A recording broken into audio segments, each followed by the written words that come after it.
truth is the most convincing story that maps onto reality, and that's why the central narrative is falling apart. Right now in the United States, people should not be walking around with masks. We must see the central narrative for the fiction that it is. We are Americans. While elections are sometimes messy, this was a secure election. The founders began the fight for human liberty and self-governance, and it's up to us to finish the job.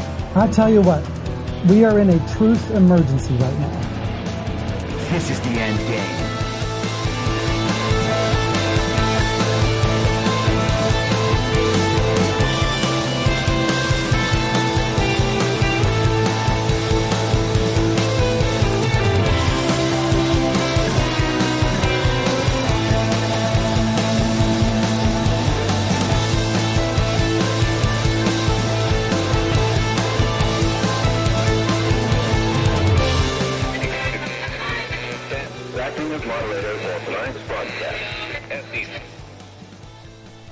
It's Wednesday, April 10th, 2024, the 1176th day of dystopia. I'm your moderator, Chris Paul. Let's be reasonable. A warm welcome and hello to all of you listening to the podcast on the day of its release. The only way to do that is by becoming a paid subscriber at imyourmoderator.substack.com.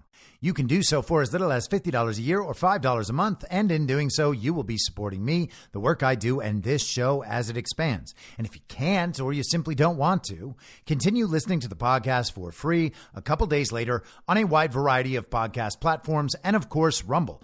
All I ask is that you share it with your friends. You can find the links to the podcast, the writing, the social media, and the merch site by visiting linktree.com/I'mYourModerator. So I want to spend most of today on geopolitics, some of the things that are happening around the world, all sorts of big news in Brazil and Ukraine. But before that, let's update some stories that we've been discussing this week. And the first is the Donald Trump hush money trial that is set to begin on Monday of next week. The first criminal prosecution in American history against an American president, and it's being brought by a corrupt DOJ in coordination with an illegitimate president's administration on a novel legal theory for a crime that didn't occur stemming from a sexual affair that didn't happen. But the indictment and the trial, those are very real. And you'll know they're very real because they all stem from a very real story that was displayed on our televisions for weeks at a time, just about 24 hours a day. You might remember the stars of that period were Stormy Daniels and Michael Avenatti. People thought Michael Avenatti could be the next Democrat candidate for president. That's how smart and crafty he was. That's how aggressive he was. That's how good at attacking Donald Trump he was. Everyone from Anderson Cooper to Rachel Maddow to Bill Maher was kissing Michael Avenatti's ass. They thought he was the man who was going to finally provide that silver bullet that takes down the mean orange monster who just can't stop tweeting. But, things have changed a little bit since then. Michael Avenatti, we're told, is serving a prison term right now for fraud. And apparently he still has access to his Twitter, and he is constantly weighing in on this criminal trial. He's allowed to talk about it, but Donald Trump, of course, is not. He's got a gag order. But as we discussed, he is flagrantly violating that gag order, daring the judge on behalf of the regime to imprison him. This morning, he posted on Truth Social, the White House thugs should not be allowed to have these dangerous and unfair Biden trials during my campaign for president.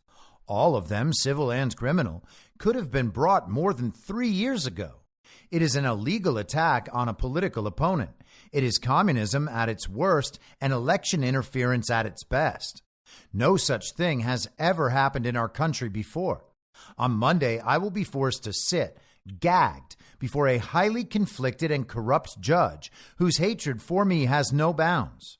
All of these New York and D.C. quote-unquote judges and prosecutors have the same mindset. Nobody but this Soros prosecutor, Alvin Bragg, wanted to take this ridiculous case. All legal scholars say it is a sham. Biden's DOJ is running the case. Just think of it. These animals want to put the former president of the United States, who got more votes than any sitting president, and the party's Republican candidate in jail for doing absolutely nothing wrong. It is a rush to the finish. So unfair. And of course, he's correct about all of that. These are all things that we've heard before, but Donald Trump is setting the narrative and providing a clear perspective on exactly what is wrong with this trial going in. That's just point after point after point after point after point, illustrating how this is a kangaroo court and a show trial. This is election interference and nothing else. This trial will be displayed to the nation, and it will already be dead in the water when it begins on Monday. That's how effective this effort has been. Go around and ask people in your life if they think that Donald Trump is guilty of any of this. And if they say yes, then ask them how they know. Ask them to explain it. Ask them what it is Donald Trump has done that would warrant his imprisonment. Now, they've spent 8 years saying that he is guilty of this affair with Stormy Daniels. They love repeating how Donald Trump cheats on his wife with a porn star, except it never happened. And we've known for years that it never happened. It's not only Donald Trump that denies it, it's Stormy Daniels that denies it. And Trump posted this morning on Truth Social, look what was just found. Will the fake news report it? And he posted the official statement of Stormy Daniels that she made on January 30th, 2018. We've talked about this letter before on this show.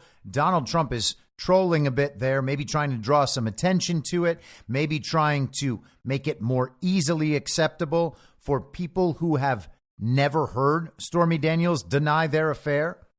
But here is the letter. To whom it may concern, over the past few weeks, I have been asked countless times to comment on reports of an alleged sexual relationship I had with Donald Trump many, many, many years ago. The fact of the matter is that each party to this alleged affair denied its existence in 2006, 2011, 2016, 2017, and now again in 2018. I am not denying this affair because I was paid hush money, as has been reported in overseas-owned tabloids. I am denying this affair because it never happened. I will have no further comment on this matter. Please feel free to check me out on Instagram at The Stormy Daniels. That is just viral marketing. What social media awareness that is. And so that is Trump establishing things from the Stormy Daniels direction. He also established the framing from the Michael Avenatti direction as well. He highlighted a post from Michael Avenatti on X, formerly Twitter. Trump saying, thank you to Michael Avenatti for revealing the truth about two sleazebags who have, with their lies and misrepresentations, cost our country dearly. Here is what Michael Avenatti wrote on X, formerly Twitter. We can't be hypocrites when it comes to the First Amendment. It is outrageous that Cohen and Daniels can do countless TV interviews, post on social, and make money on bogus documentaries, all by talking shit about Trump. But he's gagged and threatened with jail if he responds. And again, great point. Isn't it funny how the standard issue villagers on the Uniparty left and the Uniparty right think that we are all just wowed by a con man? We will believe this grifting liar no matter what he says. And they are content to attempt to put a president in prison based on the inconsistent stories of Stormy Daniels and Michael Cohen. These are the people the TV is convincing them to side with. They make their appearances, say all their anti-Trump things, and the audiences of these shows, these heavily vaccinated child brains, align themselves in common cause mentally and emotionally with Stormy Daniels and Michael Cohen. On a long enough timeline, that's not going to work out. But just to be clear, on a short timeline, it could still work out for them. They could get a decision against Donald Trump in Manhattan. And much like that E. Jean Carroll civil trial for defamation, they will think that means that Trump in real life really did the thing he's being accused of and tried for. There are many rugs left to be pulled, and I wouldn't suggest you choosing too many of these to stand on. Just step back and observe. You'll know when your rug has arrived. Now, on Monday, we spent some time discussing Donald Trump's statement on abortion. He made the point that his role as president was to appoint judges who would respect the Constitution enough to overturn Roe versus Wade and send that issue back to the states. That is exactly what he did, exactly what he accomplished. The issue is not a national issue. It can and should be one at the state and local levels. And it's not Donald Trump's responsibility to convince your friends and family and neighbors to change their mind about a moral issue. Donald Trump says he is for the exceptions for rape, incest, and the life of the mother, as was Ronald Reagan 40 years ago. And his role and his duty are fulfilled by that. We talked the other day about the controlled opposition dynamic set up around the abortion issue, and we watched Donald Trump step outside that. And in doing so, he caused the debate within the controlled opposition dynamic to implode. The left is branding Donald Trump as an abortion extremist, which is impossible for anyone who watched his statement, and it is made especially impossible by the reaction of the Uniparty right, who are saying Donald Trump is far too soft on abortion. The Uniparty left and the Uniparty right, as they rehearse again and again and again the conversation that exists within the controlled opposition dynamic, they get into that groove and they don't have anywhere else to go. It's like Trump is standing there in the middle with the Uniparty left on one side, the Uniparty right on the other, both of them firing away at Donald Trump in the middle, and Trump simply steps out of the way. So they are just firing at one another. Both sides were happy with Roe versus Wade because that made abortion a national issue. And because as a national issue, it's impossible to solve in our political environment, that means it's an evergreen argument. For all time, they can go directly to abortion, just as they can with immigration and certain other issues. And they can turn the intensity of the conflict up so much that they are able to convince the country that entire elections could be decided on this one single issue, and not only at the national level, but within each state and right down into the local community.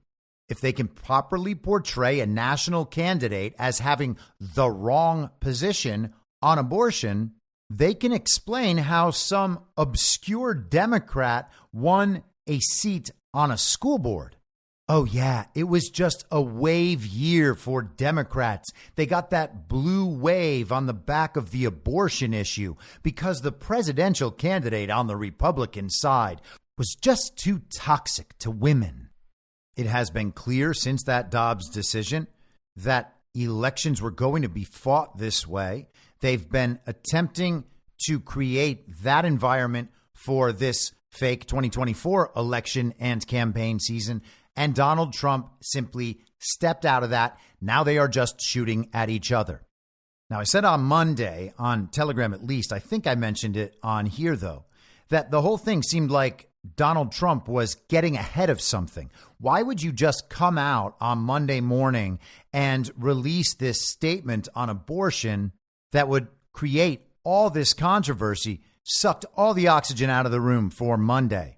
Now, it could have been as simple as to continue exposing the whole Con Inc. thing and all of these fake, subversive, supposedly Republican, supposedly conservative media figures and influencers online, almost all of whom, by the way, supported Ron DeSantis. And again, doesn't matter whether Ron himself was kayfabe or not. The media figures weren't. They are explicitly anti-Trump, except when they can say that he's finally doing the right thing and seem like they're on your side. And maybe all that controversy would have been worth it just for that, but it didn't seem like it. It seemed like he was getting ahead of something. And then yesterday, actually, while I was recording this show, the news came down from Arizona. This is NBC News. Arizona Supreme Court rules a near total abortion ban from 1864 is enforceable. The Arizona Supreme Court ruled Tuesday that a 160-year-old near-total abortion ban still on the books in the state is enforceable, a bombshell decision that adds the state to the growing list of places where abortion care is effectively banned. The ruling allows an 1864 law in Arizona to stand that made abortion a felony punishable by 2 to 5 years in prison for anyone who performs one or helps a woman obtain one. The law, which was codified in 1901 and again in 1913, outlaws abortion from the moment of conception, but includes an exception to save the woman's life. That Civil War-era law, enacted half a century before Arizona even gained statehood, was never repealed, and an appellate court ruled last year that it could remain on the books as long as it was, quote-unquote, harmonized with a 2022 law, leading to substantial confusion in Arizona regarding exactly when a pregnancy abortion was outlawed. The decision, which could shutter abortion clinics in that state, effectively undoes a lower court's ruling that stated that a more recent 15-week ban from March 2022 superseded the 1864 law.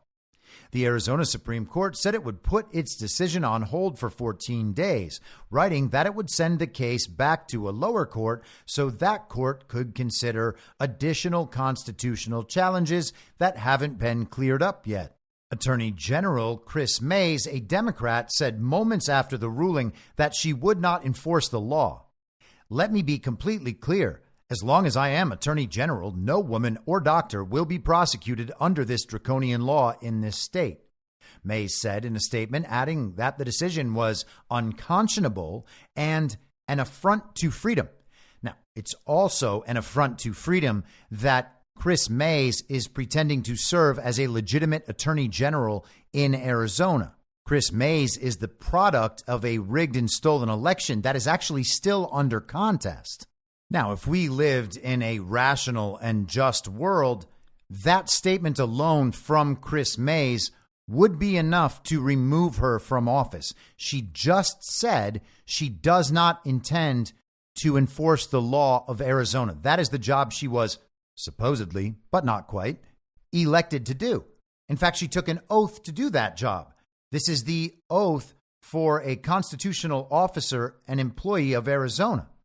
I do solemnly swear that I will support the Constitution of the United States and the Constitution and laws of the state of Arizona, that I will bear true faith and allegiance to the same and defend them against all enemies, foreign and domestic, and I will faithfully and impartially discharge the duties of the office of Attorney General according to the best of my ability, so help me God. She is stating flat out that she does not intend to enforce the law of Arizona, which means that she does not intend to impartially discharge the duties of her office. Now, to be fair, if enforcing the law of Arizona violates her conscience, then she shouldn't have to enforce the law.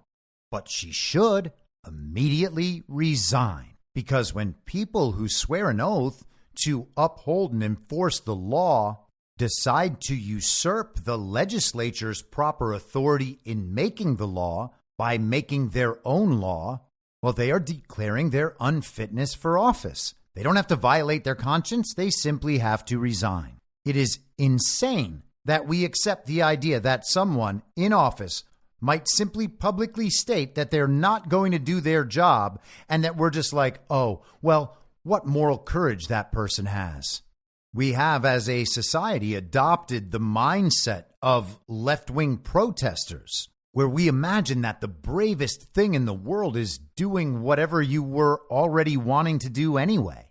As you might expect, people went crazy over this decision. And we'll get back to that in a second, but one more important note here. In a 4-2 ruling, the court's majority concluded that the 15-week ban, quote, does not create a right to or otherwise provide independent statutory authority for an abortion that repeals or restricts, end quote, the Civil War era ban, but, quote, rather is predicated entirely on the existence of a federal constitutional right to an abortion since disclaimed, end quote, by the Dobbs decision that overturned Roe versus Wade. So that 2022 law that is being argued should take precedence over this old law was premised entirely in the eyes of the court on the since disclaimed, quote unquote, constitutional right enabled by Roe versus Wade. The statute rested on Roe versus Wade remaining in place. Roe versus Wade is no longer in place. Therefore, that statute is meaningless. So they put that law in place in 2022, hoping to preempt the Dobbs decision. And now they've spent 2 years on lawfare over that law that relies on Roe v. Wade having remained in place. It really is amazing the lengths they are willing to go to protect the abortion industry. I mean, a woman's right to choose. But don't worry, the pro-abortionists are not done fighting. They will never give up. Further down in the article. The issue, however, could soon be in the hands of the voters. Oh, a ballot measure. Abortion rights groups in the state are likely to succeed in their goal of putting a proposed constitutional amendment on the November ballot that would create a fundamental right to receive abortion care up until fetal viability or about the 24th week of pregnancy. So they believe that they can convince Arizonans that that is the consensus position. People don't want to ban abortion entirely, and they won't get upset about that position until it goes beyond 6 months, a 6-month-old fetus, and Arizona wants to make sure that that can still be eliminated and have its tissue harvested. And I'm sorry to say it that way, but it is that way, and it's important to say it the way it is. If voters approved the ballot measure, it would effectively undo the 1864 ban that now remains law in the state. It would bar the state from restricting abortion care in situations where the health or life of the pregnant person is at risk after the point of viability, according to the treating healthcare professional. That ballot effort is one of at least 11 across the country that seek to put the issue directly in the hands of voters, a move that has the potential to significantly boost turnout for Democratic candidates emphasizing the issue. And there you have it. It will be the justification for why so many Democrats came out and voted. We might even have more Democrats than we had in 2020 when there were 81 million real lawful American voters that showed up to vote for the fake president, despite the fact that he is a corrupt and compromised, demented old pervert who was mentored by a Klansman. And they're going to do it again. They are going to make abortion the law of the land in each and every state through ballot measures. Now, maybe you're one of those people who thinks our elections might be a little stolen, but they're not that stolen. Or they stole them by harvesting the most mail-in ballots and banking their votes by voting early. Or they stole it by censoring the Hunter Biden laptop, or by FBI interference, or they stole it legally by getting those laws changed before the election and overcoming any court challenges. Hey, that's the game, and they played it the best. Looking at you, Megyn Kelly. Looking at you, little Ben Shapiro. All of these Con Inc. cuckolds and traitors who assume you're so stupid that you would believe them. And then when it turns out they're wrong, well, hey, you guys were all wrong in the same way. So you can't blame Megyn Kelly or Ben Shapiro for lying to you. They didn't know anything more than you did. It was impossible to know anything more. I mean, if the election was that obviously stolen, well, why did all those courts decide the other way? Why didn't Bill Barr do anything? You're going to get all the excuses, but the fact is, they just lied. Because you see, the thing is, our elections are so complicated and convoluted, specifically so they can be stolen really easily and that no one can ever hold anyone else accountable. That's why the system's set up this way. And when you get told on November 6th of this year that abortion is now legal forever in your conservative state because your elections are still stolen, you can call on Ben Shapiro and Megyn Kelly and thank them for how hard they argued that Donald Trump was the guy who was weak on abortion, not like them, the heroes.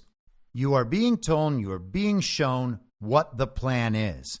The plan is to make this fake 2024 election and campaign season all about abortion. Donald Trump and the MAGA extremists want to ban abortion across the board, everywhere, no matter the circumstances, even in the case of rape, incest, or the life of the mother. That was the planned attack against Trump and MAGA. That attack doesn't work, doesn't exist. Trump already took that away, no matter how hard the Uniparty right tried to give that back to the Uniparty left on Monday. It didn't work. And Trump timed that because this decision was coming the next day. And it would be the perfect opportunity for the mainstream media to go all in. Uniparty left and Uniparty right. Donald Trump is the problem when it comes to abortion. The left would have been losing their minds. Donald Trump is going to push for a nationwide ban on abortion. That would have been all the talk everywhere. They would have made it part of his identity. Donald Trump is the face of a nationwide ban on abortion. That is what we would have been told. And then Trump would have come out and responded and given a statement similar to the one he gave on Monday. Except if you think about the timing, making that statement after being labeled the man who is in favor of a nationwide abortion ban, well, that doesn't work so well, because then it makes it seem like Donald Trump is scared of the power of the Democrats' pro-abortion movement. It would allow them to declare victory immediately, and that victory would seem like something that would last through the fall. Donald Trump and those MAGA extremists are trying to pull off a nationwide ban on abortion. Arizona is the model. This is just the start. This is what they really want. Look at what these Republicans have done. And then they are able to effectively sell the idea that Democrat turnout spiked in states across the country because people wanted to vote in favor of the abortion industry. I mean, women's right to choose. And once all of those pro-abortion people came out to vote, of course they're going to vote against Donald Trump in the presidential contest. In fact, they'll vote against Republicans up and down the ticket. It doesn't matter how bad the 4 years of Biden's fake presidency were. They came out to vote to make sure that fetuses could still be eliminated and have their tissue harvested on behalf of the abortion industry and big pharma and, of course, academia. The Uniparty right is not taking the position they're taking out of principled moral purity. They're taking that position to be anti-Trump, and they know that the potential consequence is making abortion far more widespread than it was before. They're willing to risk that to remove Donald Trump from the picture. Do you really think that all of these Con Inc. figures who pushed the vaccines and said it was a good idea and then came back later and said, oh, whoops, I guess we were wrong about that. Do you really think that those people who worked on behalf of Big Pharma throughout the very deadly pandemic and through the vaccine mandates and all of it, oh, I know, they thought mandates were going too far. Yes, I understand. You really think those people would not do the business of pharma when it comes to abortion because they're principled and morally pure? They care about life. They're warmongers. They are actively trying to make sure that Donald Trump and MAGA candidates up and down the ballot lose, or at least are said to be losers, because they also want to make sure that they can keep the stolen elections in place, which is why they haven't talked about them virtually at all for 3.5 years. And they still call Joe Biden a legitimate president. Some of them even pretend that Biden got 81 million real lawful American votes, and the ones who don't have no answer. When you ask them things like, Hey, why are you calling that guy president if you know he got there through election fraud? Now, I want to play a little clip of CNN's Jake Tapper talking to illegitimate Arizona Senator Mark Kelly. But what we could see from the former president and others is a national abortion ban. He didn't rule it out when he gave his statement yesterday. He didn't rule it out. Well, and he also bragged about being responsible for the Dobbs decision, for this right going away, and bragging that he's responsible for that means that he is responsible for what happened today in the Arizona Supreme Court. Now, I played Donald Trump's statement the other day, and we just went through the mainstream media coverage of Arizona's Supreme Court decision and why that decision was made. That wasn't a pro-life decision. That was a simple recognition that the Supreme Court had already overturned a foundational element of the statute in question. Jake Tapper and Mark Kelly are both fully aware of the facts of the issue at hand. They saw Trump's statement. They're aware of the Arizona decision. Mark Kelly is saying that because Donald Trump bragged about getting Roe v. Wade overturned based on his appointment of Supreme Court justices, that means he's responsible for an Arizona abortion ban. That doesn't make any sense. Jake Tapper tried a different approach. Well, Trump didn't rule it out. Therefore, we can pretend that's what he wants, even though he didn't say that at all. And if we're being honest, Donald Trump did rule it out. He said it wasn't a national issue. He said everybody's always wanted it returned to the states. I got it returned to the states. That's where the issue should be decided.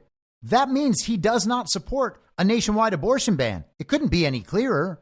And because of the fact that Trump put that statement out on Monday, preempting all of this means he does not have to defend himself now. He does not have to come out and release a statement that says he opposes a nationwide ban on abortion. Anybody who saw the statement he made already knows that. And Mark Kelly's argument didn't work at all either. He's not going to be able to take that back to Arizona and tell that to Arizona voters who are probably more well aware than anyone in the country that their elections are stolen.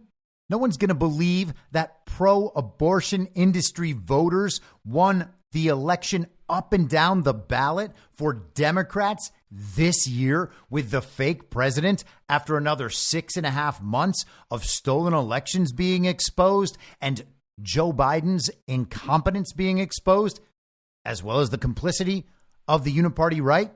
This is their strongest tactic, and it is blowing up in their faces. They are losing their strongest narrative weapon because the controlled opposition dynamic is imploding because Donald Trump simply stepped outside it. That is how powerful that is. All right, so we are going to move in the direction of geopolitics by way of big tech and government censorship. And so I hope we get all the way there before we are 2.5 hours into this episode. If it looks like that won't be possible, then we will continue in the direction of geopolitics tomorrow, and hopefully we'll get there by Friday. And let's start with a man named Brendan Carr, who is the Trump-appointed senior Republican member on the Federal Communications Commission. He posted this a week ago on X, formerly Twitter.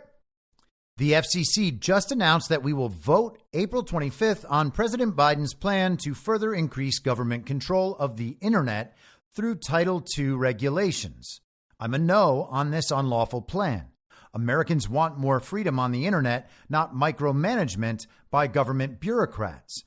And he followed up a couple days later, citing the FCC plan. The gaslighting continues. The FCC's 435-page plan for increasing government control of the internet doesn't go 2 paragraphs before falsely stating that the plan is necessary because there's no federal oversight of broadband today. There is. The FTC already has oversight authority. But in his post on April 3rd, Carr attaches a statement, the heading, Carr opposes President Biden's unlawful plan for expanding government control of the internet. President Biden's plan is to increase government control of the internet. Today, the FCC announced that the commission will vote on April 25th to further expand the government's power over the internet. It will do so by implementing President Biden's call for the FCC to impose utility-style net neutrality regulations on the Internet through Title II of the Communications Act of 1934. This decision follows the 5-member FCC's partisan 3-2 vote last October to seek public comment on this action. And it comes on the heels of President Biden's demand that the FCC give the administrative state new controls over the Internet through, quote unquote, digital equity rules, which the agency did last November through a party line vote. All of these steps are part of the Biden administration's plan for expanding government control of the Internet. I oppose President Biden's plan. The American people want more freedom on the Internet, not freewheeling micromanagement by government bureaucrats. And in principle, he is exactly right about that. President Biden's plan rests on a scattershot of pretextual justifications. 6 years ago, Americans lived through one of the greatest hoaxes in regulatory history, when my Republican FCC colleagues and I overturned the Obama administration's failed 2-year experiment with government control of the Internet in 2017. Title II proponents predicted the, quote, end of the Internet as we know it, end quote, and that, quote, you'll get the Internet one word at a time, end quote. The end of the Internet as we know it, by the way, was a Bernie Sanders thing. And truth be told, the Internet as we used to know it has ended. The Internet now just always feels like it's funneling you into one location or another where you will get the same information that you get everywhere else. I would encourage you to research something called dead internet theory. And there is a great series of videos. They are posted in my Telegram channel, t.me/veryreasonable. Just use the search feature and type in Dead Internet Theory Complete Edition. You can also make that same search on YouTube, and you will find that series of videos from a content creator who goes by the name All Time. Now, I'm not saying the theory is correct or that he's nailed everything down, but it is a great summation of the idea. Take the information in, decide whether or not you find it compelling. But let's continue with this statement from FCC Commissioner Brendan Carr. Since the FCC's 2017 decision to restore internet freedom, broadband speeds in the U.S. are up, prices are down, competition has increased, and record-breaking broadband builds brought millions of Americans across the digital divide. Utility-style regulation of the internet was never about improving your online experience. That was just the sheep's clothing. It was always about control. This utility-style regulation of the internet entails sweeping new government controls, but do not take my word for it.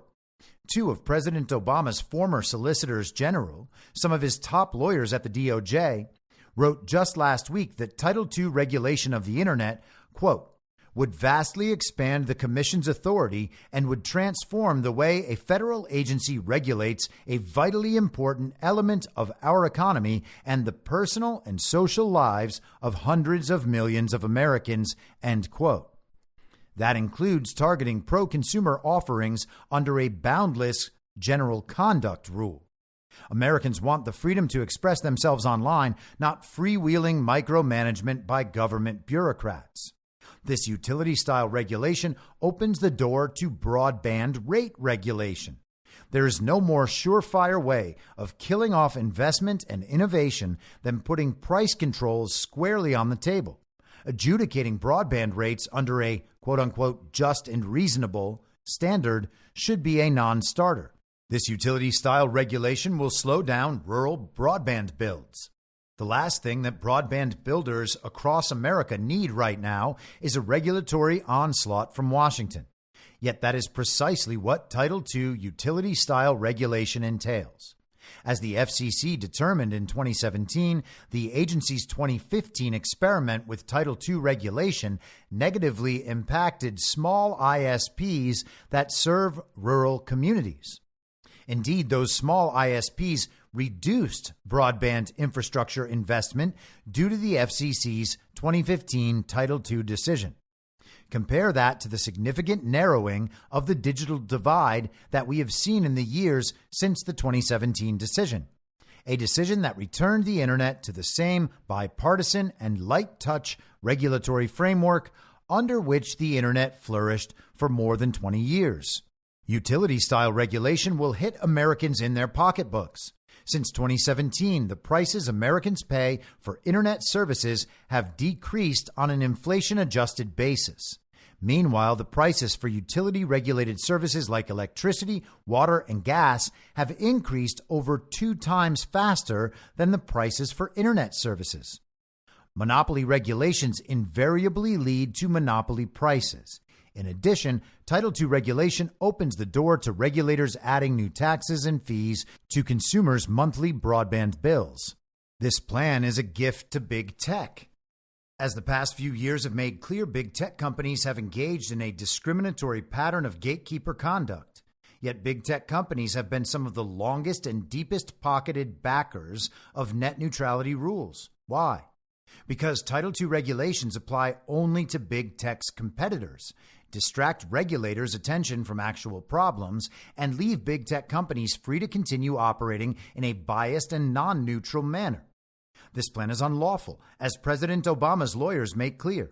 Just last week, former Obama administration Solicitors General Don Verrilli and Ian Gershengorn published an important legal analysis. Two respected lawyers concluded that the Title II regulation of the internet, quote, would be struck down and, quote, would be a serious mistake.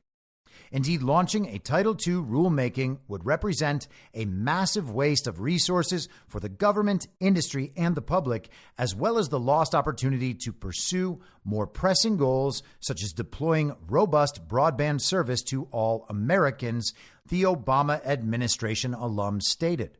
Or as former FCC Chairman Ajit Pai previously remarked, Title II regulation, quote, is a solution that won't work to a problem that doesn't exist, end quote.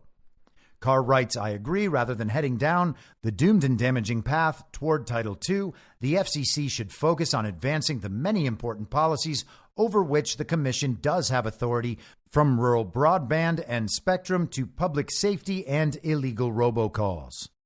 Now, Carr is citing this argument from the Obama administration lawyers who make the argument that if the FCC were to go ahead with this, it would be struck down by the Supreme Court based on the major questions doctrine as decided in West Virginia versus EPA, which says that Congress cannot be assumed to have delegated a rulemaking responsibility to an agency, thereby allowing that agency to set the rules unless Congress has specifically delegated to that agency the responsibility for rulemaking, based on the principle that the Congress, our elected, quote unquote, representatives, are supposed to be the people setting the rules because they have the lawmaking authority and they can be held accountable directly by the people.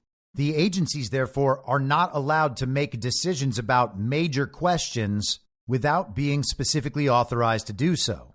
So the illegitimate Biden administration wants to be able to regulate broadband as it does other utilities. They want to be able to set all the rules. And in doing that, they would give themselves the ability to censor in all new ways.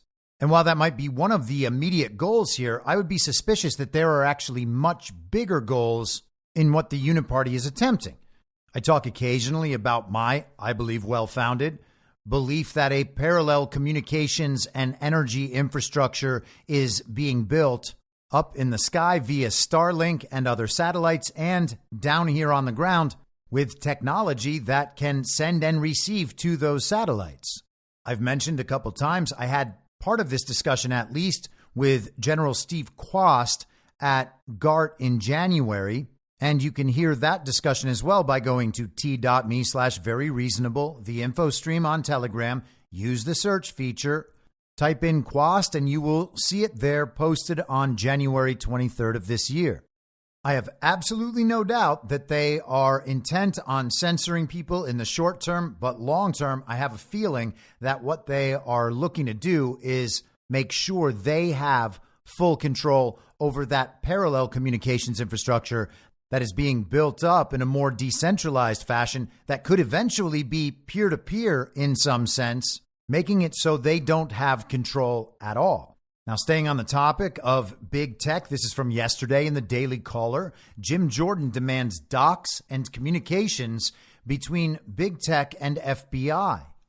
He sent letters Tuesday to 5 social media companies, the Department of Justice, and the Federal Bureau of Investigations, calling on them to produce documents and records regarding any recent interactions with social media companies and the executive branch.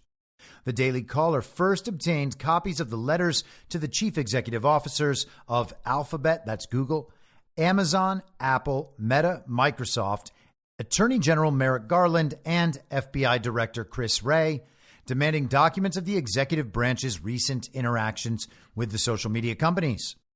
In February 2023, the House Judiciary issued subpoenas for documents related to big tech's communications with the executive branch, including the FBI's Foreign Influence Task Force and the San Francisco field office. Quoting the letter from Chairman Jordan to Mark Zuckerberg, given the FITF's improper role in communicating with social media and technology companies during the 2020 presidential election, the resumption of meetings between the FITF and big tech before the 2024 presidential election is deeply troubling. These meetings stopped after the U.S. District Court for the Western District of Louisiana issued a preliminary injunction against the FBI that prohibited it from coercing or significantly encouraging social media companies to censor content, which was largely affirmed by a unanimous panel of the U.S. Court of Appeals for the Fifth Circuit.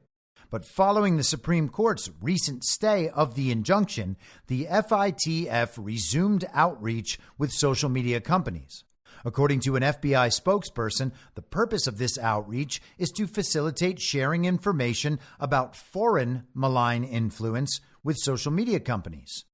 The communications and documentation pertaining to Meta's ongoing communications with the FBI are covered by the February 15, 2023 subpoena. The subpoena is, quote unquote, continuing in nature. Therefore, all documents and communications relating to the FBI's new outreach efforts to Meta and FITF meetings are responsive to the committee's subpoena as they refer or relate to how the FBI is communicating with Meta regarding content moderation. So basically what we have is, as a result of the Missouri versus Biden case, which is now Murphy versus Missouri, these communications were halted for a time. Now there is a stay on that injunction, and the communications have resumed. Jim Jordan is letting the parties involved know that the subpoena from last February covers these new communications as well. Now, this is another one of those rugs that no one should ever even consider standing on. Jim Jordan sent a letter, which will almost definitely be ignored, but now there is fair warning out there, and the public should understand that these communications have resumed. But Jim Jordan wasn't done. There's also this yesterday from the New York Post. Jim Jordan summons ex-Biden admin officials to House hearing on internet censorship. House Judiciary Committee Chairman Jim Jordan invited 3 former Biden White House officials to appear at a May 1st public hearing to discuss their pressure on companies to censor online content, as the Supreme Court considers whether the administration violated the First Amendment by pressuring platforms such as Facebook to yank posts and videos. Jim Jordan invited former White House Director of Digital Strategy Rob Flaherty, former COVID-19 coordinator Andy Slavitt, and former COVID-19 digital director Clark Humphrey, after Flaherty and Slavitt flouted Jordan's earlier subpoenas requiring their testimony in closed-door depositions. In his letter to Flaherty, Jordan wrote, "The committee has obtained documents that demonstrate the central role you played in communicating the Biden White House's censorship efforts to social media companies, including the White House's demands to censor true information, memes, satire, and other constitutionally protected forms of expression. As one of the Biden White House's primary representatives responsible for interfacing with large social media companies, you likely have knowledge about the White House officials responsible for leading the Biden censorship regime, as well as information regarding the intent behind various messages you and others sent to social media companies," Jordan added.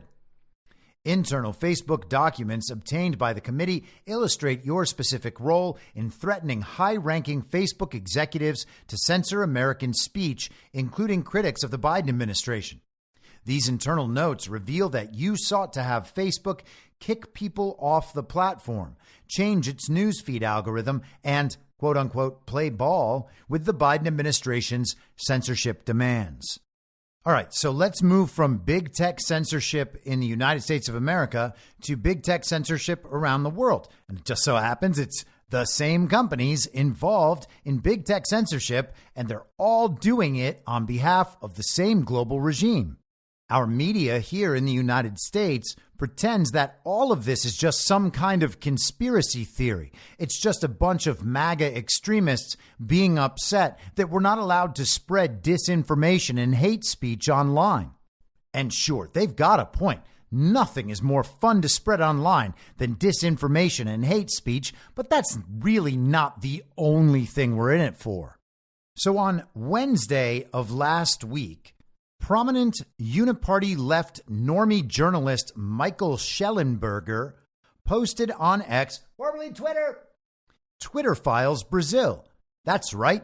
Michael Shellenberger went to the Twitter offices to view the Twitter Files documents and emails and all of that. He had full access last year when the Twitter Files first became national news, and now he just has extra Twitter files, I guess. And of course, when we're talking about Uniparty left normies, we're talking about a set of people who still pretend, or at least did pretend, that Lula da Silva actually won a legitimate election for president of Brazil back in late 2022.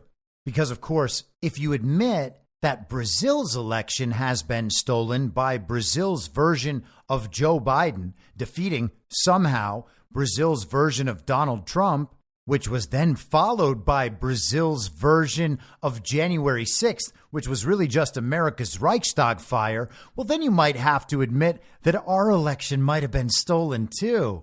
And Michael Shellenberger and Matt Taibbi and Barry Weiss just aren't prepared to do something like that, because then the rest of their worldview would collapse and their motivations would be just right out there in the open. This is what Shellenberger wrote in his post. Brazil is engaged in a sweeping crackdown on free speech led by a Supreme Court justice named Alexander de Moraes. This has been true for a year and a half or longer already. De Moraes has thrown people in jail without trial for things they posted on social media. He has demanded the removal of users from social media platforms, and he has required the censorship of specific posts without giving users any right of appeal or even the right to see the evidence presented against them. Sounds just like America. Now, Twitter Files, released here for the first time, reveal that De Moraes and the superior electoral court he controls engaged in a clear attempt to undermine democracy in Brazil. They illegally demanded that Twitter reveal personal details about Twitter users who used hashtags he did not like. They demanded access to Twitter's internal data in violation of Twitter policy. They sought to censor unilaterally Twitter posts by sitting members of Brazil's Congress. They sought to weaponize Twitter's content moderation policies against supporters of then-President Jair Bolsonaro. The Twitter Files show the origins of the Brazilian judiciary's demand for sweeping censorship powers, the court's use of censorship for anti-democratic election interference, and the birth of the censorship industrial complex in Brazil. So, as with the Twitter Files US, we now have the Twitter Files Brazil reporting about something that independent journalists already reported and publicized a year and a half or longer prior to these standard issue villagers being granted the opportunity to get rich off reporting them. Is it an info op? Obviously it is. Is it a good one or a bad one? Well, who's to say? But the fact that it's an info op and they are lying to us would suggest that it's probably a bad one. But I know. They're just doing it all to wake up the normies. Everything we do is about waking up the normies. we have to stay behind and not think ahead so that we can guide our own lives. We're going to stay behind with the normies in order to help them guide theirs, always a few years behind. We'll stay a few years behind with them because it's safer back there and we don't want to give up on our favorite television characters. Ben Shapiro, for instance, has just been lying this whole time in order to wake up the normies. He is an absolute red pill factory, except when it comes to anything that matters on any timeline that would allow people to make better decisions. That's not what he's there for. He's there to teach you about conservative values through a lens of Donald Trump always being wrong and his supporters always being stupid and evil. You know, to wake up the normies. Schellenberger says that his findings were presented to Alexander de Moraes and the Supreme Court in Brazil, and no one responded. Now, it's hard to call what Michael Schellenberger is doing reporting, since it is a denial and an obscuring of all prior reporting, but he is mainstreaming and publicizing this issue. But upon doing that, we have now entered a phase of conflict between Elon Musk and a man named Alexander de Moraes, who many people might say looks like Lex Luthor, but also looks like Destro from G.I. Joe, which is just a lot more fun to picture. This is Reuters on April 7th. Brazil judge opens inquiry into Musk after refusal to block accounts on X. A standoff between Elon Musk and Brazil escalated on Sunday when a Supreme Court judge opened an inquiry into the billionaire after Musk said he would reactivate accounts on the social media platform X that the judge had ordered blocked. Musk, the owner of X and a self-declared free speech absolutist, has challenged a decision by Justice Alexander de Moraes ordering the blocking of certain accounts. He has said X, formerly known as Twitter, it actually says that in the article, would lift all the restrictions because they were unconstitutional and called on Moraes to resign. So this guy is the leader of Brazil's Supreme Court, and he has been allowing himself the power to demand that certain accounts are banned from these online platforms. It sounds crazy to think that one political actor might have that much power to simply silence people. And that's really easy to say when it's happening in some other country. But a lot of the people who have been offended and upset by this allowed it to happen and ignore the fact that it did happen right here in the United States because they disagreed with the viewpoints of the people who were then censored. Neither Musk, X, nor Brazilian authorities have disclosed which social media accounts were ordered blocked. X first posted about the order to block on Saturday, but it was not immediately clear when the order was issued. Moraes is investigating quote-unquote digital militias that have been accused of spreading fake news and hate messages during the government of former far-right President Jair Bolsonaro, and is also leading an investigation into an alleged coup attempt by Bolsonaro.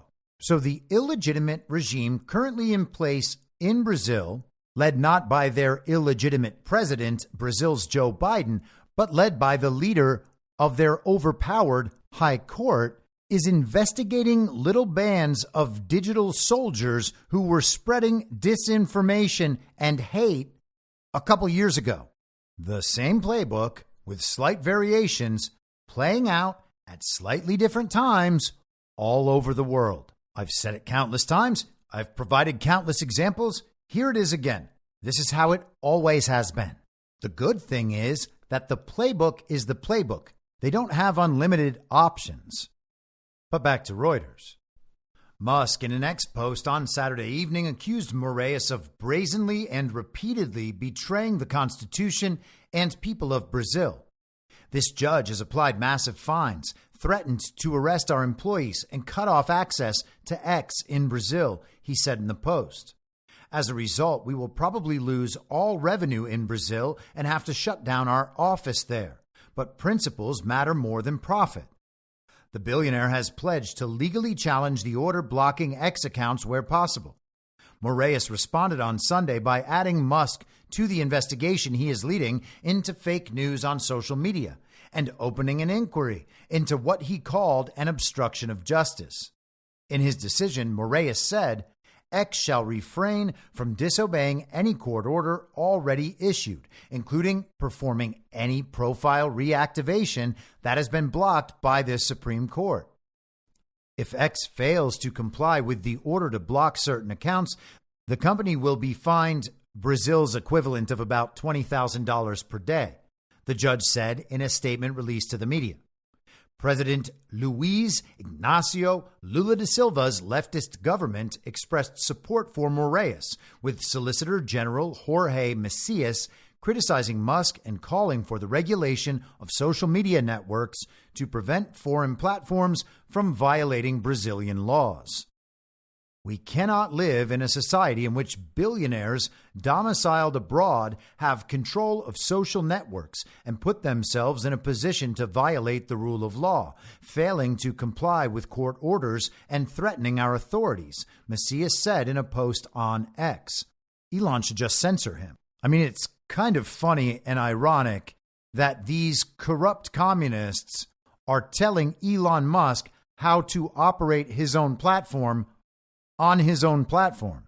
Last year, Moraes also ordered an investigation into executives at social messaging platform Telegram and Alphabet's Google, who were in charge of a campaign criticizing a proposed internet regulation bill. The bill puts the onus on internet companies, search engines, and social messaging services to find and report illegal material instead of leaving it to the courts. It would also impose hefty fines for failures to do so. So they're actually going the extra step further than the regime's Uniparty representation in America has gone. They are actually telling the tech companies, you must censor and you must take it upon yourselves to do so.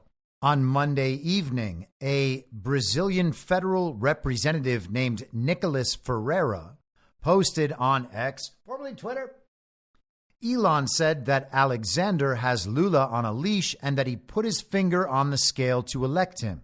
As a member of the Brazilian Congress and representing millions of people, I ask you to give us more information. This will be crucial for the future of our country. And he tagged Elon Musk. Elon responded, writing, we need to get our employees in Brazil to a safe place or otherwise not in a position of responsibility. Then we will do a full data dump. They have been told they will be arrested.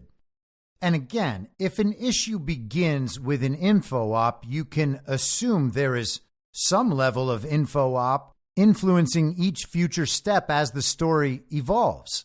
We know that this stuff is already coming out on a delayed timeline, and that's happening intentionally. We don't know who intended it. We don't know who's running the ops or what their ultimate purpose is at this point, but we know that there is something unnatural about the way this information is coming out and the way the story is evolving. These events are not occurring spontaneously, considering that the timeline is already delayed this far and that the information was already previously known.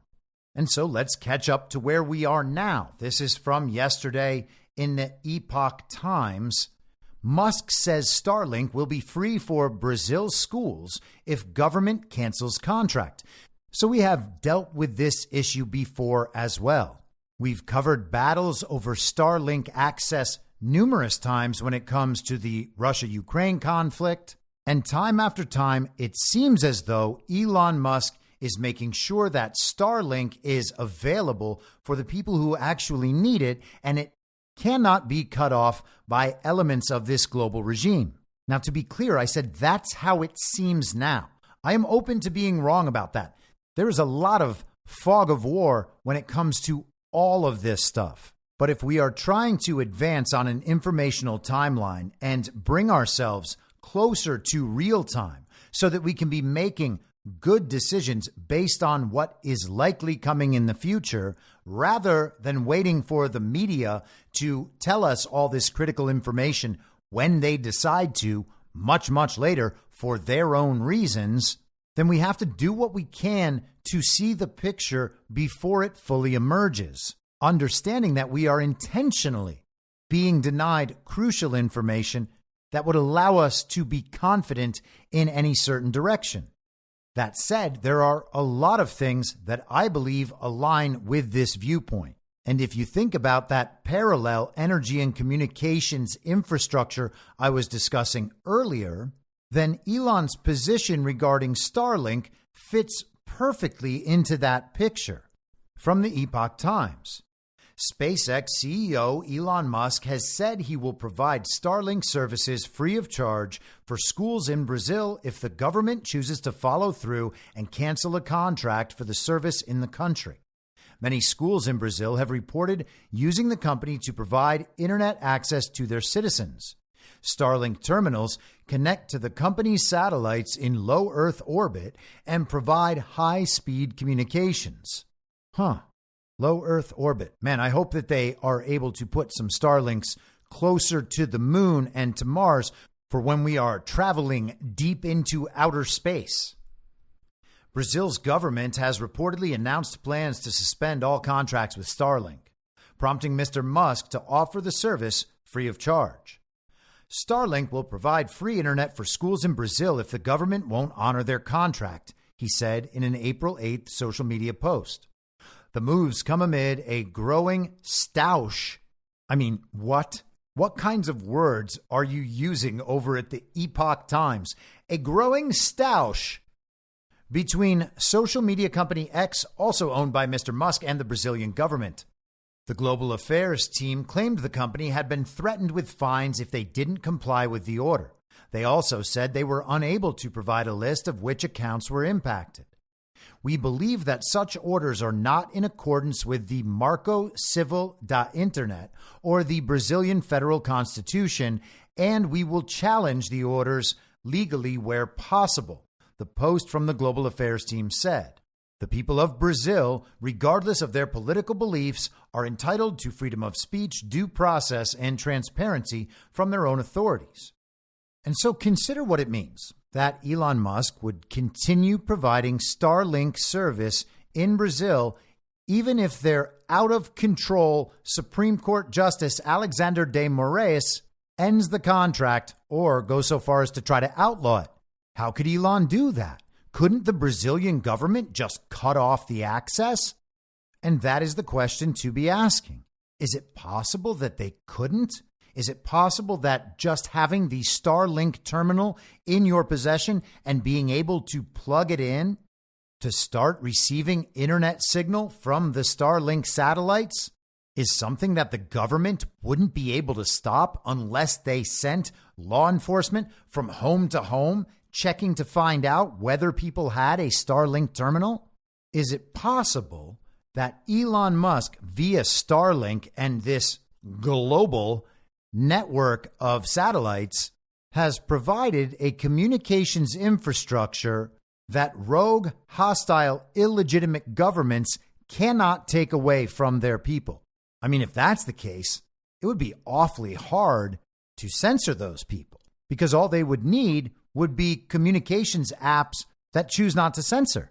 They'd have lost all their possible censorship points. And wait a second. Can't some people's cell phones already receive a signal and data from Starlink? Yes, they can. So those people wouldn't even need the Starlink terminal. And if these tyrannical members of the regime aren't able to shut that down, then we see a clear path to the total collapse of the censorship regime. And that's before we even get into decentralized social media apps. And so I would suggest that while I don't know that this is what's happening, I don't know that Elon Musk is a good guy, this is the picture that is emerging.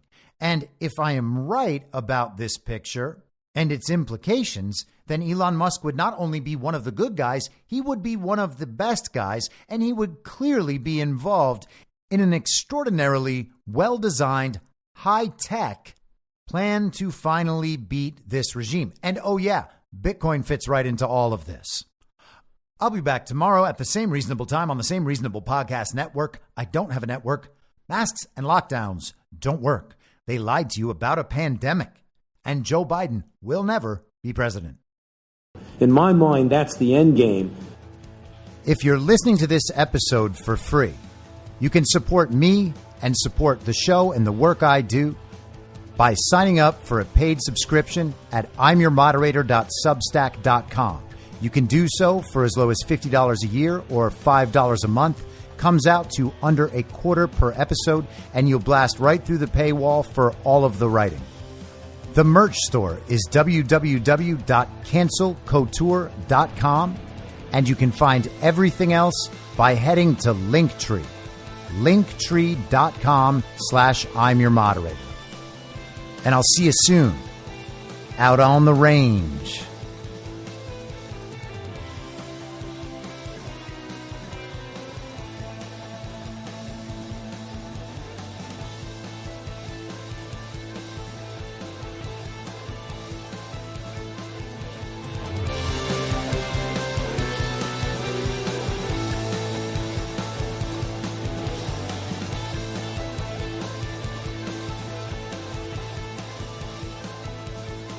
It's happening!